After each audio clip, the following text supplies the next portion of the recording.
Eto na yung kalyo ni Ma. Huwag kang umutot dyan, ha. Eto yung kalyo, ha. Eto na po yan, ha. Yan. Yung kalyo. Nakita niyo yan kung gaano kakapal? Kaya ayaw yan sagutin ni guard. Yan, kasi makapal pa yung kalyo. Kutsilyo, ha. Lapit mo para kitang-kita na nga yan. Kitang-kita ng mga followers ko yan. Eto na yung kalyo na yan, oh. Tulak mo, ha. Buo mo siyang tatanggalin. Yan po siya. Pag tinulak mo, hindi mo na ipapaputs pa yan. Alam mo kung bakit? Eto na ang gamot ng mga taong nagtitipid. Yan.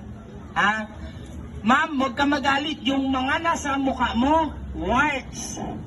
Tinatanggal ko po yan ng hindi